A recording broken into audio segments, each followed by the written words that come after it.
parler de comprendre ici, dans un sujet essentiellement biblique, qu'est-ce qu'on veut dire lorsqu'on veut parler de comprendre la louange et l'adoration?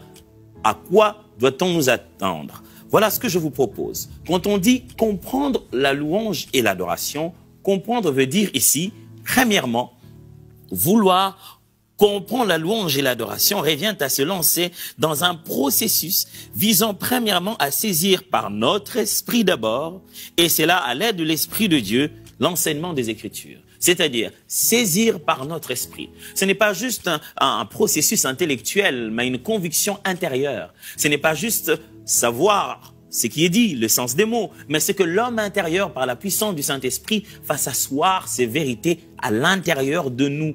Tout ce qui est en nous perçoit cela comme Dieu le perçoit. C'est saisir par l'Esprit, bien sûr, à travers le Saint-Esprit de Dieu, le sens des Écritures. Ça, c'est la première dimension. La deuxième dimension de comprendre, ou la deuxième idée de comprendre ici dans un contexte biblique, quand on dit comprendre, on veut simplement dire appréhender par l'intelligence ou la raison le sens que les Écritures donnent à ces concepts. Il s'agit ici de la louange et de l'adoration. Appréhender par l'intelligence ou la raison. Oui, bien sûr, dans notre esprit, mais on doit aussi comprendre avec notre tête. Notre intelligence doit participer. On aura compris le sens. Oh, on pourra arriver à ce niveau où on se dit « Ah oui, je comprends ». On a pu appréhender par l'intelligence et par la raison. On peut raisonner, on peut partir dans un processus sur ces concepts que présentent les Écritures. Troisième pensée quand on parle de comprendre, on veut simplement dire rentrer dans la manière de voir des hommes et des femmes de la Bible pour saisir les raisons, les mobiles qui les poussaient à agir et à réagir de telle manière chaque fois qu'il s'agissait de Dieu ou de la louange ou de l'adoration.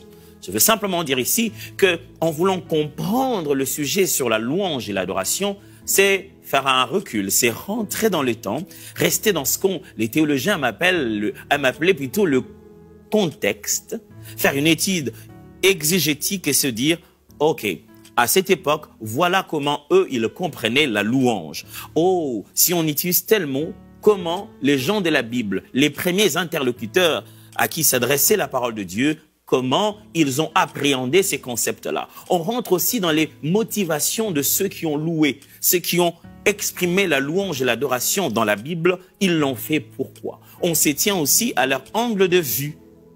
Quand ils regardaient la célébration, qu'est-ce qui les poussait à faire ce qu'ils faisaient? Pourquoi ils louaient Dieu d'une manière ou d'une autre? Qu'est-ce qu'il y avait dans leur cœur? Qu'est-ce qu'il y avait comme raison? Nous voulons qu'à la fin de cet enseignement, on se dise, j'ai compris pourquoi David a dansé.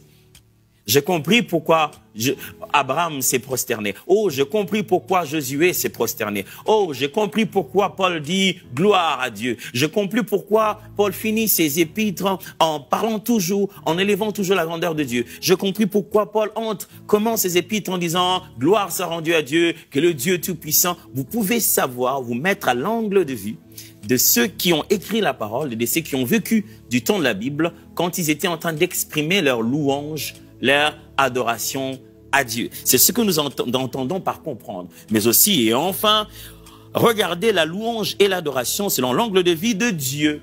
Les raisons des dieux, la motivation de Dieu. Par la parole, nous connaissons le cœur de Dieu. Pourquoi Dieu a-t-il institué la louange et l'adoration? Pourquoi?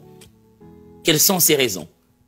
Qu'est-ce qui motive Dieu à instituer un système où il doit recevoir la louange et l'adoration de son peuple? Qu'est-ce qui le motive, lui, Dieu, à dire et à demander qu'il soit loué?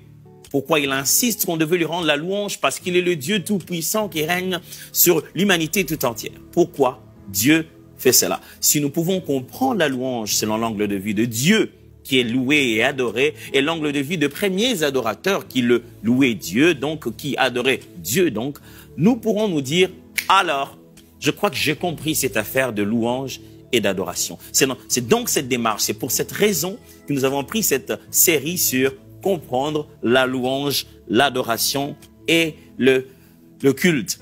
J'aimerais aujourd'hui aussi vous donner deux avantages sur le fait de comprendre.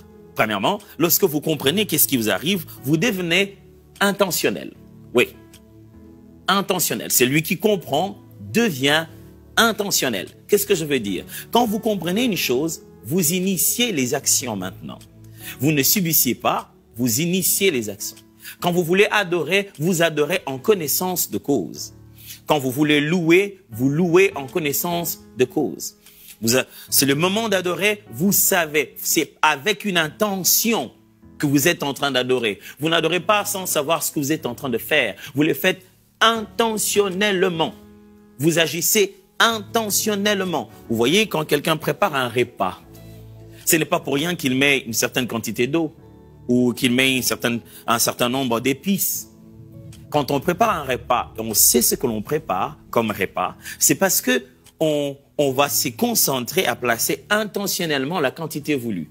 Si je mets peu d'eau, je n'aurai pas le résultat voulu. Puisque je maîtrise, puisque je comprends comment préparer, je prends intentionnellement les mesures appropriées pour arriver à la finalité de ma formule. Donc, celui qui comprend devient intentionnel. N'est-ce pas agréable que de venir à l'église et de ne pas tout le temps être obligé d'imposer aux gens et de les rappeler « Louons le Seigneur, glorifions Dieu ». Chacun vient dans l'assemblée et il vient intentionnellement pour louer Dieu parce qu'il a compris ce que ça veut dire. Deuxième avantage quand on comprend, c'est lui qui comprend, juge mieux les choses et les personnes. Quand vous avez compris, vous jugez mieux les choses et les personnes. C'est-à-dire que notre jugement est basé sur notre compréhension. Si vous ne comprenez pas, vous ne pouvez pas bien juger. Vous savez, je l'ai dit tout à l'heure, chacun aime bien être jugé selon son angle de vue. Il s'est dit, ah, j'ai l'impression que là, vous me jugez à tort, vous ne me comprenez pas, vous ne savez pas pourquoi je l'ai fait. Et quand vous avez quelqu'un dans la vie qui te dit, je crois que je te comprends. N'est-ce pas que ça vous soulage? Vous dites, au moins lui va me juger comme il se doit. Il me comprend. Il va me juger comme il se doit. Vous savez, Jésus est le meilleur des juges parce qu'il ne juge pas de loin, du haut de sa divinité. Non, c'est parce qu'il a été aussi humain. Il est venu tenter en toutes choses comme nous. Il a porté cette chair. Quand il nous ne juge pas de loin. Il nous juge en connaissance de cause. Quand vous comprenez la louange et l'adoration, vous pouvez mieux apprécier ce qui se passe au culte. Vous pouvez mieux apprécier les moments que vous passez avec Dieu. Vous pouvez mieux juger ce qui se passe chez vous ou chez les autres. Vous pouvez mieux juger les circonstances ou le moment que vous passez avec Dieu. Ça, ce sont les avantages de comprendre.